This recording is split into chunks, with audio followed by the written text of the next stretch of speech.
End gold buyers, మీ కష్టాల్లో నమ్మకమైన మీ ఆత్మీయ నేస్తం.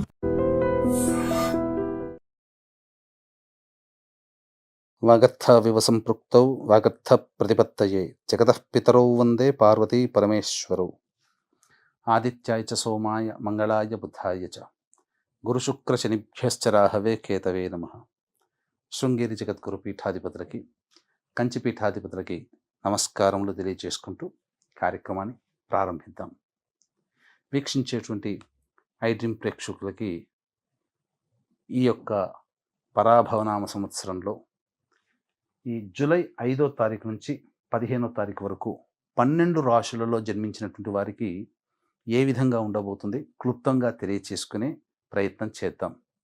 ముఖ్యంగా ఎన్నో అద్భుతాలతో కూడుకున్నటువంటి ఒక గొప్ప విషయాన్ని మీకోసమే తెలియచేస్తున్నాను. ఎందుకంటే ఇప్పుడున్నటువంటి అవకాశం మిస్ చేసుకున్నామా, మళ్ళీ 2053లో అటువంటి రోజు మనకు దొరుకుతుంది. ఆ 2053లో మిస్ చేసుకుంటే 2070లో మనకు దొరుకుతుంది.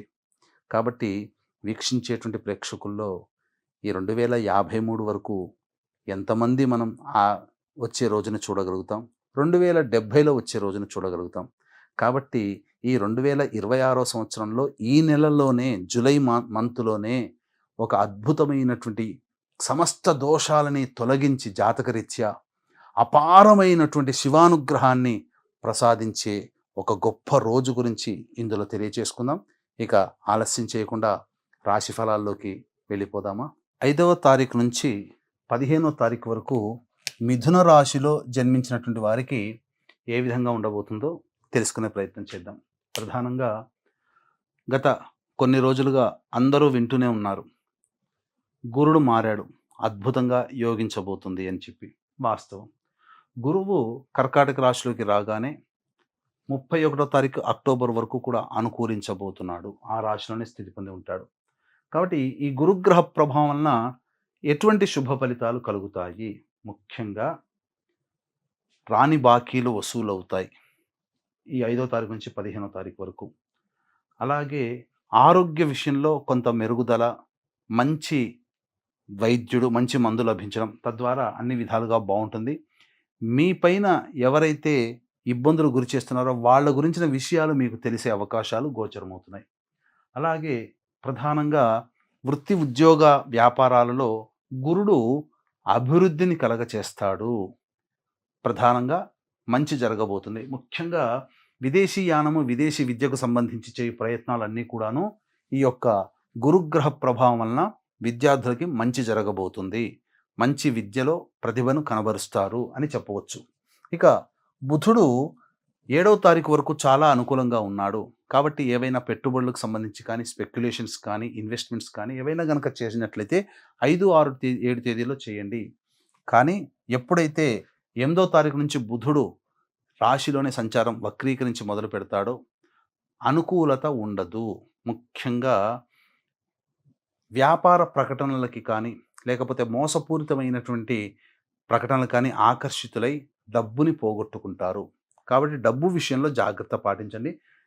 మిమ్మల్ని ప్రక్కతో పట్టేటువంటి విషయాల పట్ల ఆకర్షణ పెరిగేటట్లుగా ఈ బుధగ్రహం మిమ్మల్ని ఊరింపచేస్తుంది. కాబట్టి జాగ్రత్తలు పాటించండి. ఇక శుక్రుడు మంచి స్థితిగతిలో ఉన్నాడు. ప్రధానంగా నూతన వ్యక్తులు పరిచయం అవుతారు. తద్వారా అన్ని విధాలుగా భవిష్యత్తులో ఆశాజనకంగా ఉంటుంది. ఒక స్త్రీ పరిచయం కూడా మీకు కలుగుతుంది. అది పురుషులకైనా స్త్రీకైనా కానీ. తద్వారా కొంత యోగాన్ని పొందే అవకాశం గోచరమవుతుంది. ముఖ్యంగా ప్రేమ విషయంలో ప్రేమికులకి అనుబంధం పెరుగుతుంది. దంపతుల విషయంలో ఆనుకూలత పెరుగుతుంది ఈ యొక్క శుక్రగ్రహ సంచార ప్రభావం అనుకూలంగా ఉండడం వల్ల. ఇక ప్రధానంగా రాహు సంచారము అనుకూలత కొంత తక్కువ. ప్రధానంగా తండ్రి గారి ఆరోగ్యం పట్ల శ్రద్ధ వహించాలి. కానీ ఇదే రాహు విదేశీయానానికి అద్భుతమైన ప్రతిభను కనబరుస్తాడు. ఇక ప్రధానంగా ఈ సంబంధించినటువంటి శని యొక్క స్థితి దశమ కేంద్రంలో ఉండి కుజగ్రహాన్ని తృతీయ దృష్టితో వీక్షించడం, అలాగే పంచమ స్థానాన్ని వీక్షించడం మరియు సప్తమ స్థానాన్ని వీక్షించడం. ఈ కారణం చేత, ఈ శని సంచారం జరుగుతున్నటువంటి కారణం చేత ప్రధానంగా శనిగ్రహ ప్రభావం వల్ల మీకు ఎవరితో కలిసి పనిచేస్తున్నారో, ఎవరితో కలిసి జీవితాన్ని పంచుకుంటున్నారో వారి మధ్య పొరపచ్చాలు రావడం కానీ ఇవన్నీ జరుగుతాయి. ఇంతకుముందేమో శుక్రుడు బాగుందన్నారు, ఇప్పుడు శని ప్రభావం అంటున్నారు. కానీ శుభగ్రహ ప్రభావాలు, గురు శుక్ర ప్రభావాలు ఈ యొక్క మిథున రాశి వారికి సంపూర్ణంగా ఎక్కువగా అనుకూలంగా ఉన్నటువంటి కారణం చేత వచ్చేటువంటి ఇబ్బందులు కూడా సమసిపోయి ఆనందకరంగా జీవిస్తారు. అంతే కదండి, దెబ్బ తగిలితే కదా మనం మందు రాసుకునేది. అలాగే కొన్ని ఇబ్బందులు వచ్చినా ఎదుటివారి యొక్క విలువ ఏంటో ఇబ్బందులు కలిగినప్పుడే తెలుస్తాయి. ఆ కోణంలో ఆలోచిస్తే మీకు శని ఒక రకంగా ఇబ్బందులు పెట్టినా మేలే చేస్తాడు. ఇక ప్రధానంగా వృత్తి, ఉద్యోగ, వ్యాపారాలలో ప్రధానంగా మీకు గురువు అనుకూలంగా ఉండడం వల్ల ధనపరమైనటువంటి లోటు ఏమాత్రము ఉండదు. ముఖ్యంగా ఉద్యోగస్తులు మాత్రము జాగ్రత్తలు పాటించాలి. వేరే సంస్థల్లో ప్రయత్నాలు చేయకుండా ఉండడం మంచిది. కనీసము ఈ యొక్క 1.5 నెలల వరకు కూడా జాగ్రత్తలు, 1.5 కాదండి, దాదాపుగా 2.5 నెలల పాటు మీరు కాస్త జాగ్రత్తలు పాటించాలి. కొత్త ఉద్యోగం, కొత్త సంస్థలోకి ప్రయత్నం చేయకండి. ఇక్కడ ప్రధానంగా నిరుద్యోగస్తులు బాగా కష్టపడితే తప్ప ఫలితం వస్తుంది. అనుకున్న స్థాయి ఉద్యోగం రాలేదని చెప్పి ఇంట్లో కూర్చునే దానికంటే భవిష్యత్ ఇంకా సమయం ఎక్కువగా ఉంది కాబట్టి వచ్చిన ఉద్యోగాన్ని యాక్సెప్ట్ చేస్తూ 2.5, 3 నెలల తర్వాతనైనా కానీ మంచి స్థితిగతులు వస్తాయి. అప్పుడు మీరు ప్రయత్నం చేసి మంచి ఉద్యోగానికి వెళ్ళే ప్రయత్నం చేయండి. కాబట్టి వచ్చిన ఉద్యోగాన్ని వదులుకోకుండా మీరు యాక్సెప్ట్ చేసి ఉద్యోగంలో ఉండండి. ఇది ఏతావాత ఈ యొక్క సంచార ప్రభావం వలన, గ్రహాల స్థితిగతుల వలన మిథున రాశి వారికి 5వ తారీఖు నుంచి 15వ తారీఖు వరకు జరిగేటువంటి సూచనలు ఇంతకుముందు చెప్పుకున్నాం కదా. ఒక అద్భుతమైనటువంటి రోజు ఉండబోతుందండి అనేది. అది మహాశైవాఖ్య యోగముగా పిలువబడే జూలై 13వ తారీఖు రోజున ఉండేటువంటి రోజు. ఆ రోజున మనము శివాజ్ఞ లేనిదే చీమైన కుట్టదు. కాబట్టి ఆ పరమేశ్వరుడి యొక్క అపారమైనటువంటి కరుణా కటాక్షములు మన మీద ప్రసరింపజేసే రోజు జూలై 13. కారణం సోమవారం, ఆరుద్ర నక్షత్రం, చతుర్దశి, కృష్ణ చతుర్దశి తిథి, ఇవన్నీ ఉన్నటువంటి రోజు. ఈ రోజున అస్సలు మిస్ చేసుకోకండి. దగ్గరలోని శివాలయంలో కానీ ఎక్కడికైనా వెళ్ళి దగ్గరలో మీరు ఆ ఈశ్వరుడికి అభిషేకము, అర్చన జరిపించుకునే ప్రయత్నం చేయండి.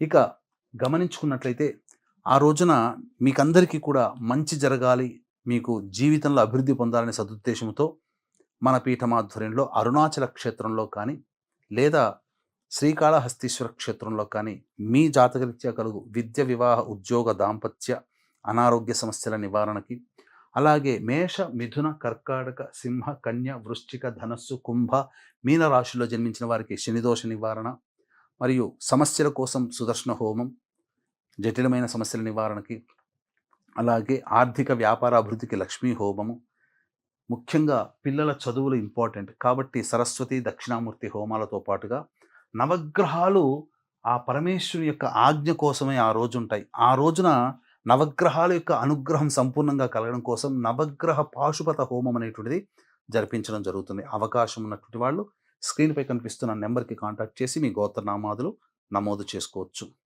కేవలం 54 మందికి మాత్రమే అవకాశం. కాబట్టి ఆ రోజున సాయంకాలం 4 గంటలకి కార్యక్రమం ప్రారంభమవుతుంది. 3 గంటల లోపల జూలై 13 3 గంటల లోపల మీరు నమోదు చేసుకునే ప్రయత్నం చేయండి. ఇక గమనించుకున్నట్లయితే 5, 6 తేదీలలో సంతానం మూలకంగా విభేదాలు, ఖర్చులు, సమస్యలు పెరుగుతాయి.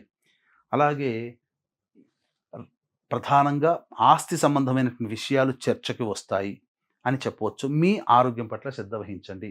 7, 8, 9, 10 ఈ తేదీలలో మిథున రాశిలో జన్మించినటువంటి వారికి అన్ని విధాలుగా అనుకూలత పెరుగుతుంది. విందులు, వినోదాలు కుటుంబ సభ్యులతో పాల్గొంటారు. అలాగే ఖర్చుకు మించిన ఆదాయాలు లభించడం ద్వారా అన్ని విధాలుగా మంచి జరగబోతుంది.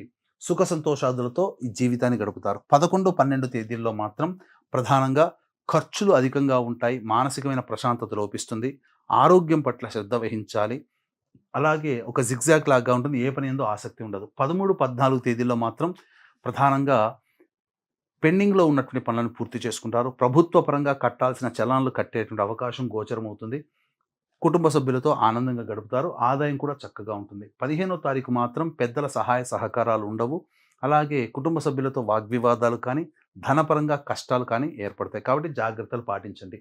ఈ యొక్క మిథున రాశిలో జన్మించినటువంటి వాళ్ళు ప్రధానంగా దత్త అష్టకము, కాలభైరవ అష్టకము రోజుకి 3 సార్లు పఠించే ప్రయత్నం చేయండి.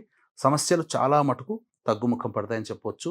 కానీ జూలై 13వ తారీఖు రోజున మాత్రం మిస్ చేసుకోకండి. ఇది మిస్ చేసుకున్నామా 2053 సంవత్సరంలో, అది మిస్ అయితే 2070 సంవత్సరంలో ఉంటుంది.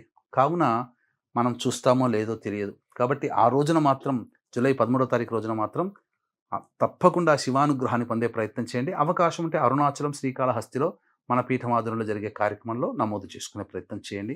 సర్వం శ్రీ ఉమామహేశ్వర పరబ్రహ్మార్పణమస్తు.